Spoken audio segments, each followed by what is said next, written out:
കാര്യം ചെയ്യും. ഇസ്രായേൽ മക്കളോട് മുമ്പോട്ട് പോകണം. ഈ പുറകോട്ട് നിൽക്കുന്നവരോട് എന്ത് ചെയ്യണം? പുറകോട്ട് നിൽക്കുന്നവരോട് എന്ത് ചെയ്യണം? മുൻപോട്ട് പോകാൻ പറയാം. നിന്റെ വടി എടുക്കാൻ പറഞ്ഞു. ഇവിടെ കരച്ചിൽ പിരിച്ചിലൊന്നും വേണ്ട. ഇവിടെ നീ എന്ത് ചെയ്യണം? ഇവിടെ കരച്ചിലിന്റെ മുമ്പിലല്ല ചങ്കടല് മാറുന്നത്. ഇവിടെ ദൈവത്തിന്റെ അധികാരത്തിന് കരയണമെന്നല്ല, കരി പ്രാർത്ഥിക്കണം. പക്ഷെ ദൈവം പറഞ്ഞ നീ എന്ത് ചെയ്യുന്നു? നീ വടി അതിന്റെ 14-16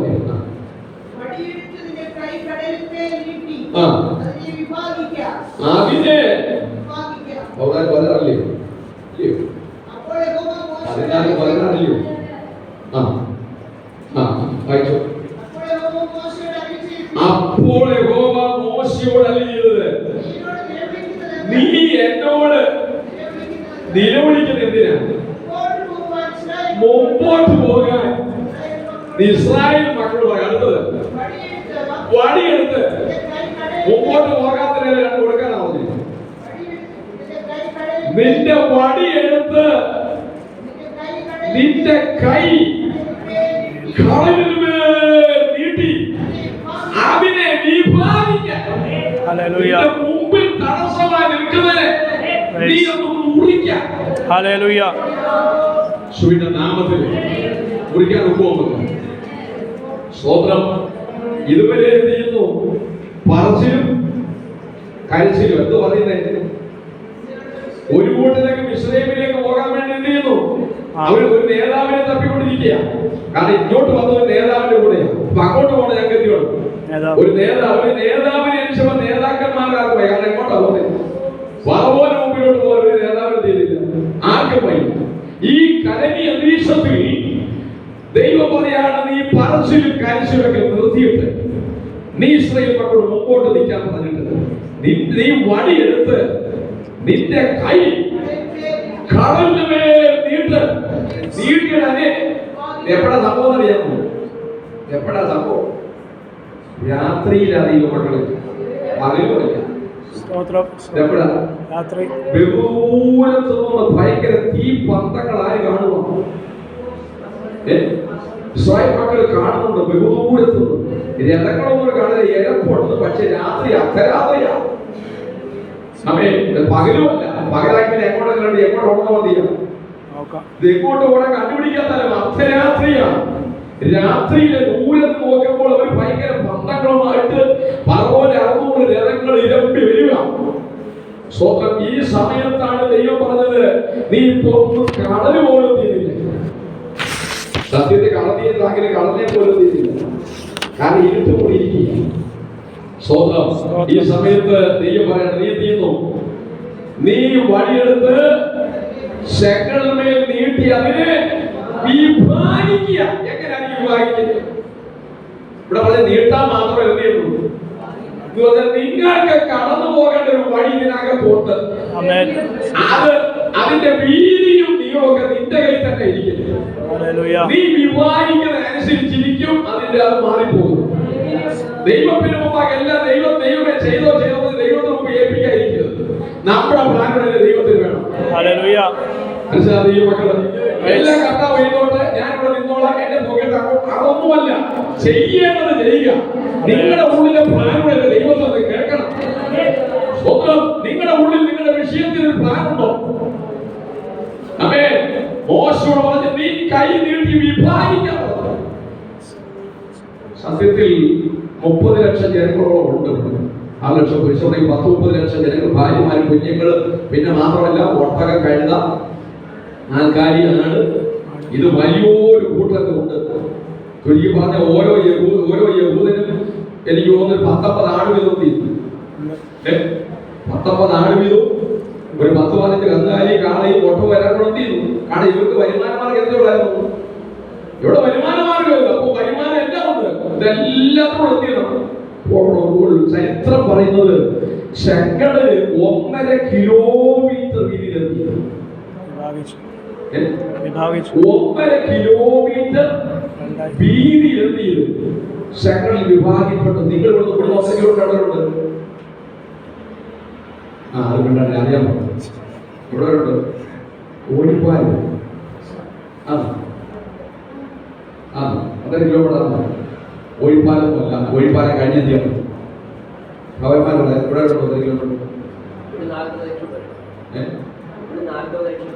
ആലപ്പുഴ ഇവിടുന്ന് പാലക്കാട് വരും. അവിടെ അത്ര പേര് വരുത്തി സത്യത്തിൽ ഇത് മോശയ്ക്ക് ബാക്കിയാണ്. മോശം ഇവിടെ നിൽക്കില്ല. ദൈവം നീ കൈ നീട്ടി ശങ്കരനെ വിവാഹിക്കാൻ പറഞ്ഞ മോശം എങ്ങനെയായിരിക്കും വിവാഹിച്ചത്? കാരണം ഇവിടെ ഒരളവ് അളക്കാൻ ഒക്കത്തില്ല. മനസ്സിൽ ഒരളവ് വേണം പോലെ. കർത്താവ് ഈ ജനത്തിന് ഈ രാത്രി കൊണ്ട് എവിടെ കയറണം? ഈ ശങ്കരനെ മുറിച്ചെത്തിയണം. അതുകൊണ്ട് ഇത് 10 മീറ്ററും 20 മീറ്ററും 1000 മീറ്ററും പോരാ. 1.5 കിലോമീറ്റർ നീളം. കാരണം അത് മോശയുടെ ഉള്ളിൽ കിടപ്പുണ്ട് ആ പ്ലാൻ. എന്നാൽ മോശയുടെ കൊച്ചു കൈ കൊണ്ട് എത്ര കണക്കാക്കത്തുള്ളൂ? അവിടെ അതുകൊണ്ട് എന്ത് ചെയ്യാം? മോശയ്ക്ക് എത്ര ഇടക്കാനൊക്കത്തുള്ളൂ? അതിന് പരിമിതി ഉണ്ട്. എന്നാൽ ദൈവത്തിന് ചെയ്യേണ്ട കാര്യം ഈ ഇത്രയും ജനപ്രിയ മൃഗങ്ങളും ഈ കന്നുകാലികളും ആരും കാളയും ഒട്ടകവും ജനങ്ങളും മുഴുവൻ ഇവിടെ കയറണം. പ്രഭാതത്തിൽ അക്കരെ ഒരു പാട്ട് നടക്കണം. ഇക്കരെ ഒരു പാടുകയും ഇപ്പോഴൊരു കരിയായിരുന്നു. എന്നാൽ പ്രഭാതത്തിൽ എന്ത് ചെയ്യണം? അക്കരെ ഒരു പാട്ട് ഒഴിക്കണം. അതുമ്പോ എല്ലാവരും അവിടെ ചെല്ലണം. അതുകൊണ്ട് ദൈവം 1.5 കിലോമീറ്റർ ദൂരതയിൽ ഒരു വഴിയോട് ഒരുക്കി. നമ്മുടെ മോശയുടെ യെശയ്യാപ്രവചനം 63:12 വായിക്കുന്നത് പെട്ടെന്ന് വായിച്ചു. അവിടെ വായിച്ചോ? 62:63 തന്റെ മഹത്വമുള്ളവര് മോശയുടെ കാര്യം ഇത്ര ആകപ്പാട് ചെയ്യില്ല. അർദ്ധരാത്രി എന്നുകൊണ്ട് അവർ തോട്ടിന്റെ കാര്യം നിൽക്കാനും ചെയ്തില്ല, ഒന്നും കാണാൻ വേണ്ടിയില്ല. ശങ്കര നീരത്തുകൊണ്ട് മോശയുടെ കൈ കിട്ടിയപ്പോൾ ആർക്ക് കാണാൻ നോക്കത്തില്ല കേട്ടോ, ആർക്ക് കാണാൻ നോക്കത്തില്ല. രാത്രി കണ്ടതിൽ കാണാൻ നോക്കത്തില്ല. പക്ഷെ ആ കൈയുടെ മേൽ എന്ത് വന്നു? ദൈവത്തിന്റെ മഹത്വമുള്ള കരം. അതുകൊണ്ട് ഈ മഹത്വമുള്ള കരം യേശുവിന് സൗഖ്യത്തിന്റെ കരമുണ്ട്. അപ്പൊ യേശുവിന് ഒത്തിരി കരത്തിന് ഒത്തിരി പ്രത്യേകതയുണ്ട്. പക്ഷേ ഇവിടെ ചൊരിഞ്ഞ കരത്തിന് പ്രത്യേകതയുണ്ട്. അവന്റെ മഹത്വം നിറഞ്ഞ കരം.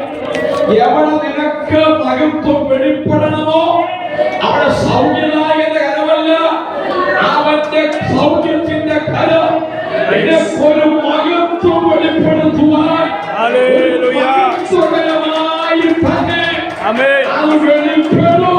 Praise the Lord, hallelujah, stotram, praise the Lord, hallelujah, oh Shabbat, yes,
പക്ഷെ മോശയുടെ കൈക്ക് പരിമിതി കേട്ടോ.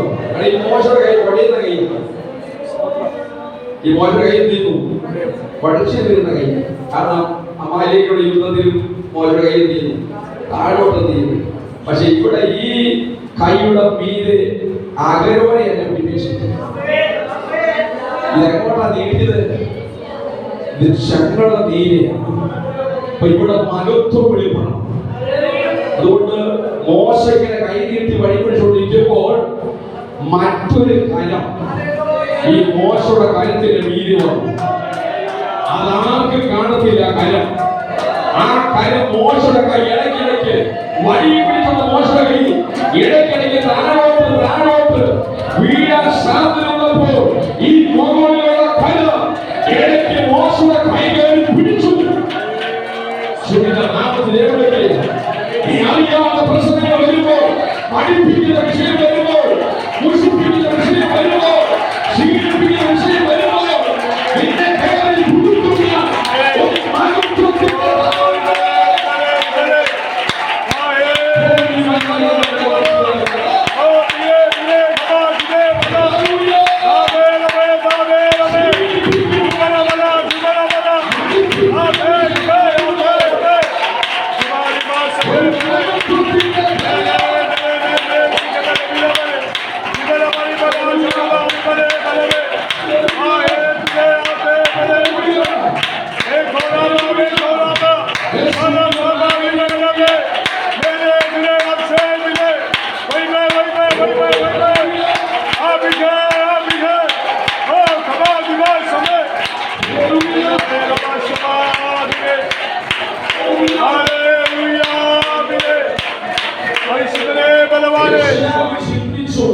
ശക്തനെ വിഭാഗിക്കുന്ന കാര്യം യെശയ്യാവ് ചിന്തിച്ചപ്പോൾ ഈ മോശയുടെ കൈ എന്തോരം കൈ.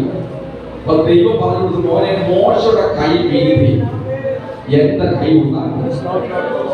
സ്വന്തം അവന്റെ മഹത്വമുള്ള കൈ. അടുത്ത ഭാഗം വായിച്ചു നോക്കി.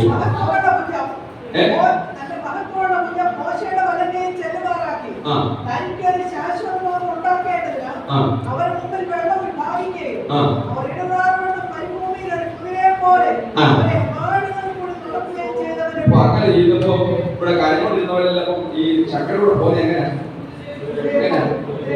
ഇതിനെ കഴിഞ്ഞ പോലെ ആരും വന്നില്ല. പക്ഷെ കർത്താവ് കൈ നീട്ടി കഴിഞ്ഞപ്പോ എവിടെ ഒരു പുതിയ വരം കിട്ടി. കഴിഞ്ഞ വരാൻ മാറി. എങ്ങനെയാണ് മരുഭൂമിയിൽ എന്തോ മരുഭൂമി നടക്കുന്ന കുതിര എന്തുവാ ഈ യുദ്ധം നടക്കുന്ന പണ്ടത്തെ കാലത്തൊക്കെ യുദ്ധങ്ങൾ നടക്കുന്നത് ഈ ഇങ്ങനെയുള്ള സ്ഥലങ്ങളിലാണ്. നമുക്കറിയാം ഇസ്രായേൽ മക്കൾ ദാവീദ് ശമൂവേലൊക്കെ എന്ത് ചെയ്യുന്നു, യുദ്ധത്തിന് വേണ്ടി പോകുന്ന സമയങ്ങളൊക്കെ എല്ലാം താഴ്വരകൾ എല്ലാം തീരുന്നു. സമഭൂമിയിലൊക്കെ തീരുന്നു. അവിടെയാണ് ഈ യുദ്ധത്തെ ഏറ്റുമുട്ടുന്നത്. അവിടെയാണ് ഇവർ ഏറ്റുമുട്ടുന്നത്. നമുക്കറിയാം ദാവീദ് ഗോലിയാത്തിനുള്ള വിഷയങ്ങൾ അവിടെ താഴ്വര മരുഭൂമിയിലെ യുദ്ധം ഉണ്ടായിരുന്നു. ഇതും അങ്ങനെയാണ്.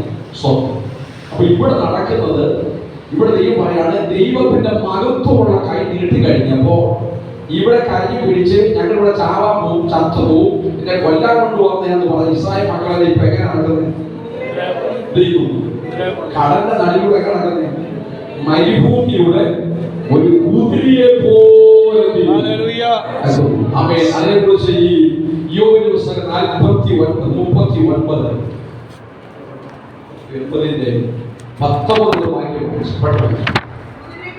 അതെ 49:19. കുതിരയ്ക്ക് നീയോ ശക്തി കൊടുത്തത്.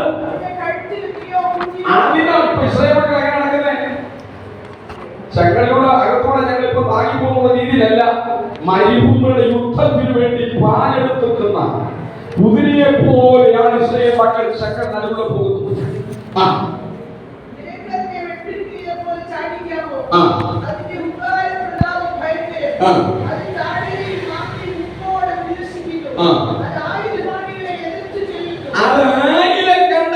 ചെങ്കടലിലൂടെ ഇസ്രായേൽ മക്കളെ കുതിരയെ പോലെ നടത്തിയെന്ന് പറഞ്ഞു കഴിഞ്ഞാൽ ആയുധം ഇനി കണ്ട നാമതി എവിടെയാണ് ആയുധം ചെങ്കടലിൽ അക്കരെ വെച്ച് അതിന്റെ ശബ്ദങ്ങളും വെട്ടങ്ങളും കണ്ട് ഇസ്രായേൽ മക്കൾ ഭയപ്പെട്ടേക്കും.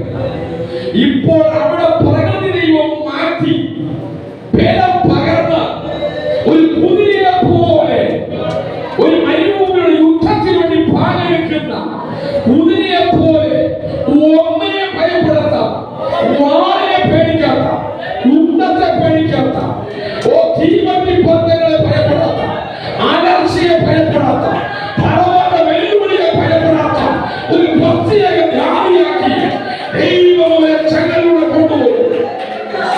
യേശുവിന്റെ നാമത്തിൽ രേഖപ്പെടുത്തിയ ദൈവത്തിന്റെ മഹത്വമുള്ള ഫലം നിന്റെ കുടുംബത്തിൽ കിട്ടിയ നിനക്ക് നേരെ കിട്ടിയ നിന്റെ തലമുറയെ കിട്ടിയ ദൈവത്തിന്റെ പ്രവൃത്തി മറ്റോ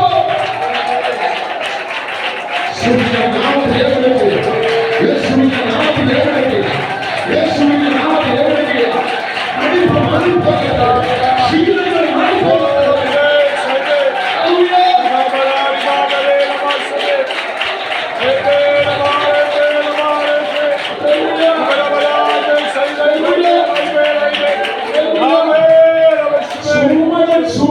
തളരുന്ന കഴുതയെ പോലെ മിസ്രയീമിൽ ഇറങ്ങിത്തിരിച്ച ദൈവജനം ചെങ്കട തീരത്ത് മടുത്തും ക്ഷീണിച്ചു പോയി. എന്നാൽ ചെങ്കടലോട്ട് ഇറങ്ങിയപ്പോൾ അവര് പ്രകൃതിയെ മാറ്റി ദൈവം. കാരണം എന്തോടറിയാമോ? ഒരു കൈ മീതെ കടക്കുക, ഒരു കൈ മീതെ ചെങ്കട മീതെ കടക്കുക. മോശ കൈവലിച്ചെങ്കിലും ഒരു നീട്ടിയുടെ ഉയർന്നു അവർക്ക് മീതിയുള്ളതുകൊണ്ട് അവിടെ ശക്തിക്ക് വ്യത്യാസമുണ്ടായി. ആത്മാവിന്റെ കൃപയുമായി വ്യാപരിച്ചു. യേശുവിന്റെ നാമത്തിൽ നിന്റെ പ്രശ്നത്തിന് മുമ്പിൽ ദൈവത്തിന്റെ ദൂതിയാക്കാൻ പോകുന്നു. ഓ, നിന്റെ വെല്ലുവിളിയുടെ മുമ്പിൽ നിന്നെ ദൂതിയാക്കി മാറ്റാൻ പോകുന്നു. യേശുവിന്റെ നാമത്തിൽ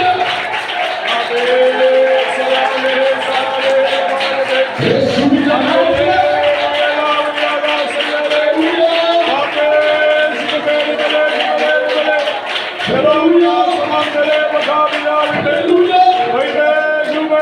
പ്രശ്നത്തിന്റെ നടുവിൽ ദൈവം ജനത്തെ കുതിരയെ പോലെയാക്കി.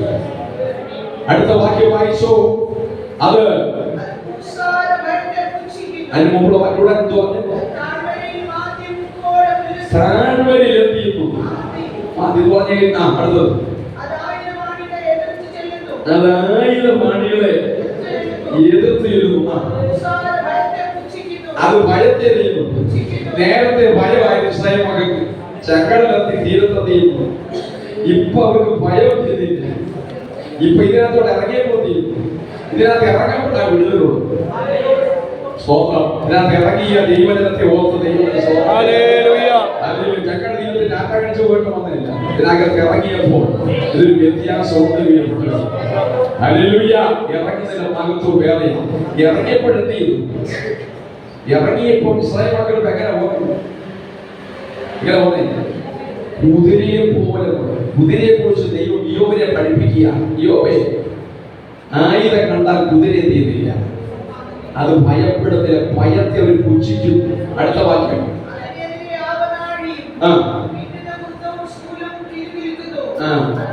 എന്തെല്ലാം ഈ കിരികിരിക്കാനും കുതിര എന്തില്ല, കുതിരയുടെ മുമ്പിൽ വാൾ ഉയർത്തി കാണിച്ചാലും എന്തെല്ലാം കിരിക്കി കാണിച്ചാലും എന്തില്ല, അത് പുറകോട്ട് പോകത്തില്ല. പുറകോട്ട് പോകാനല്ല നമ്മെ കൊണ്ടുവന്നത്.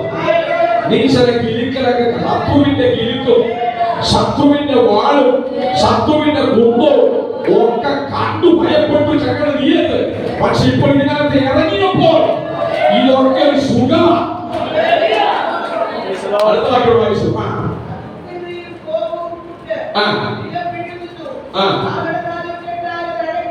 കാകടനാഥം കേട്ടാൽ നീ കന്നുകാലി പശുവൊക്കെ ഓടും. പക്ഷെ ഇതെന്ത് ചെയ്യുന്നു? കാകടനാഥം കേൾക്കുമ്പോൾ കുതിരയ്ക്ക് ഒരു വിശ്വാസമുണ്ട്, എന്റെ മുമ്പിൽ ഒരു പോരാട്ടമുണ്ടാവും. സ്വന്തം യുദ്ധത്തിന് വേണ്ടി ശ്രമിച്ചു കൊണ്ടുവരുന്ന ഈ കുതിരയ്ക്ക് ഇത് നേരത്തെ പരിശീലിപ്പിക്കുന്ന അവരെ കൊണ്ടുവരുന്ന കാര്യങ്ങളാണ്. ഞാൻ പ്രാവശ്യം ഈ വെള്ളി ബോർഡിൽ ചെന്നപ്പോൾ കുതിര അഭ്യസിക്കുന്നു. കുതിര പോകുന്ന കുതിര പടമാണ്. ഇപ്പൊ മീനയ്ക്ക് അത് നമുക്കറിയാം. സ്വാതന്ത്ര്യദിനത്തിനൊക്കെ എന്ത് ചെയ്യുന്നു? നിങ്ങൾ അവിടെ ഈ നമ്മുടെ എയർപോർട്ട്സ് ആയതുകൊണ്ടാണ്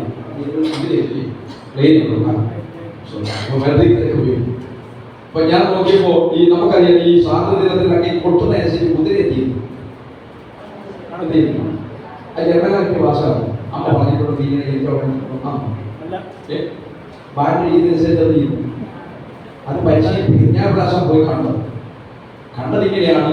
അതിന്റെ കട്ടിക്കാര പോകുന്നത് ഇതിനെ ഇങ്ങനെ പരിശീലിപ്പിക്കുന്ന കുതിര ഇങ്ങനെ വലിയ സ്റ്റീലിന്റെ ഷീറ്റ് വീരുമ്പോ കൊണ്ടുവന്നിങ്ങനെ പരിശീലിപ്പിക്കുന്ന കുതിരയെ കൊണ്ടു വന്നിട്ട് ഇപ്പോൾ പട്ടാളക്കാരൻ്റെ പരിശീലിക്കും അവരോട് പറഞ്ഞ് പട്ടാള കുതിരയെ പരിശീലിപ്പിക്കാൻ അവരിക്കുമ്പോൾ ഒരു കണ്ടിന്റെ സംഭവമുണ്ട്. അപ്പോൾ ഈ കുതിരയുടെ 4 കാലും നിൽക്കുന്ന ഒരു സ്ഥലമുണ്ട്. അങ്ങനെ ഉള്ള നിർത്തും. അപ്പൊ അപ്പുറത്ത് ഒരു മനുഷ്യൻ സൂത്രം കൊട്ടാരം ചെയ്യും കൊട്ടുകയും ഇവിടെ ഇരിക്കുന്ന ഒരു മനുഷ്യൻ ഈ ചീരടി ചൂടെടുക്കുന്ന സംഭവം ചെയ്യും. ഈ കുതിരയുടെ നേരെ കാലടിയിൽ ചൂടടിപ്പിക്കും. ഏർത്ത് പോലെ ചൂടും. ഈ സമയത്ത് കൊട്ടു വന്നിയാൽ അപ്പൊ കുതിര ചെയ്യും. അപ്പൊ അപ്പുറത്തെ കാലത്ത് അന്നേരം കൊട്ടും കറക്റ്റ് ഈ ചൂടടിയില്ല. ചുരുക്കി പറഞ്ഞ കുറച്ചേരം കഴിയുമ്പോൾ കൊട്ട നിന്നു അപ്പോഴത്തെ കുതിര ഈ ചൂടടിപ്പം ചെയ്യുന്നു. കുറച്ചു നേരം കഴിയുമ്പോൾ എന്ത് ചെയ്യുന്നു? ഈ കുതിരയുടെ ചൂട് അവിടെ കയറി കുതിര കേൾക്കുന്നതേ ഉള്ളൂ. ഈ കൊട്ട എത്തുന്നു. കുറച്ചു നേരം കഴിയുമ്പോൾ ഈ ചൂടടിപ്പ് നിർത്തും. പക്ഷെ കൊട്ടടിച്ച് കുതിര നമ്മളിങ്ങനെ പഠിക്കുന്നു. പിന്നെ അവർക്ക് എന്ത് കേട്ടാ മതി? ചൂട് കളി ചൂടടിപ്പിച്ചെന്തിനാണല്ലോ ഈ താളത്തിനൊക്കെ കാലം ചെയ്യാം. അപ്പൊ ഞാൻ എന്നോട് ആ സൗകര്യം പറഞ്ഞ ഭാഷ ഇങ്ങനെ ഞാൻ ഒട്ടേ കുതിര ചെയ്യുന്നു. അല്ലാതെ ജനിക്കപ്പോഴേ അമ്മയുടെ ഉദരത്തിൽ വരപ്പടി കാര്യമാണ് തന്നെ താളം പിടിച്ച് വരുമല്ല. താളമുണ്ട്. പക്ഷെ ഇങ്ങനെ പോകുമ്പോൾ റിപ്പബ്ലിക് ദിനത്തിനുള്ള ഇതിനൊക്കെ പര്യടനം കൊണ്ടുവരുമ്പോൾ കുതിര ആ താളത്തിനൊപ്പം ചെയ്യും പോകുന്നത്. കാരണം ആ കൊട്ട അന്നേരം ചെയ്യും. പക്ഷെ എത്തിയില്ലിപ്പോ നമ്മളെ ഇതുപോലെ ചിലപ്പോൾ ചൂടടുപ്പിച്ചാൽ ദൈവം ചെയ്യും. നമ്മൾ ആത്മീയ താളത്തിൽ പഠിപ്പിക്കുന്നു. മനസ്സിലാകുമോ? അതുപോലെ ഇത് ഈ കാകളനാള് കേൾക്കുമ്പോൾ കുതിര ചിന്തിച്ചോണം. അതെന്താ പറയുന്നേ?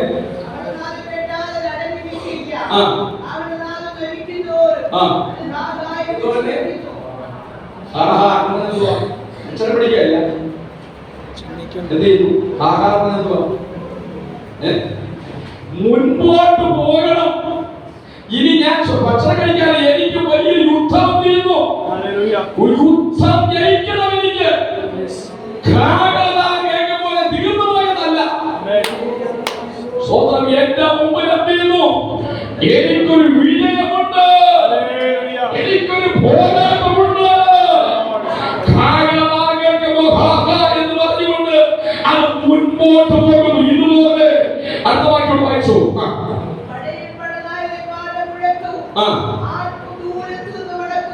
നമുക്കൊരു ഗുണമുണ്ട് കേട്ടോ. നടന്നു പിടിക്കുന്നത്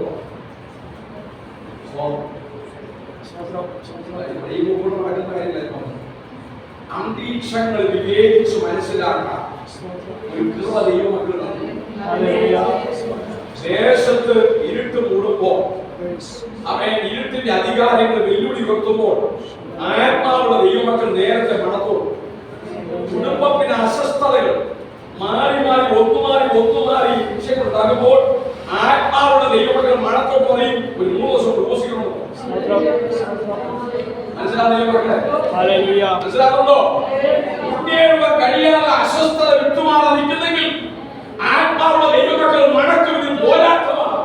ഇതിന്റെ ഈ ലോകത്തിന്റെ മേൽ വ്യാപാര ശക്തിയാണ്. ഈ സ്വഭാവത്തെ വൈവിധ്യമാക്കുന്നത് ഏതോ ഇരുട്ടിന്റെ അധികാരമാണ്.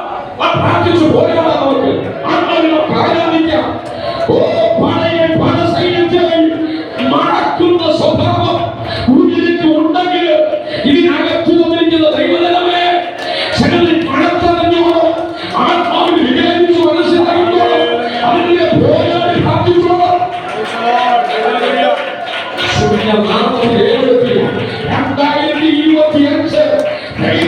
വെല്ലുവിളിക്കുന്ന ഈജിപ്തിന്റെ വ്യാപാരത്തെയും വഴിയിൽ പണിയിരിക്കുന്ന ഉൽപ്പന്ന കൊടികളെയും ഒതുക്കിക്കളയാൻ നിൽക്കുന്ന ഈജിപ്തിന്റെ വ്യാപാരങ്ങളെയും അവരെ മണത്തറിഞ്ഞുകൊണ്ട് ആത്മാവിൽ പോരാടിക്കോളാം.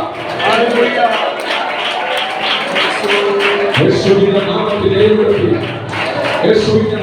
ഏർപ്പെടുത്തി അങ്ങനെ ആത്മാവിൽ മണക്കുന്ന ഒരു സ്വഭാവമുള്ള ദൈവം നമുക്ക് തന്നിട്ടുണ്ട് കേട്ടോ. കുതിര എന്ത് ചെയ്യുന്ന പറഞ്ഞ് അയച്ചോ നിർത്താമോ?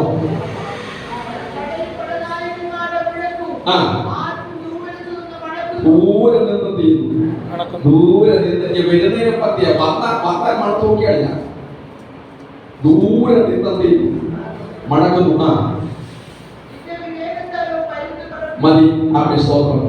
ദൈവം പറയാണ്, മോനെ ഈ കുതിരയ്ക്ക് അവൻ യുദ്ധം കണ്ട പേടിക്കത്തില്ല. അവൻ ഇതുപോലെയാണ് ഈ വചനത്തെ ശക്തരോട് ദൈവമേ മടിപ്പൊക്കെ മാറും, ക്ഷീണങ്ങളെ മാറ്റും.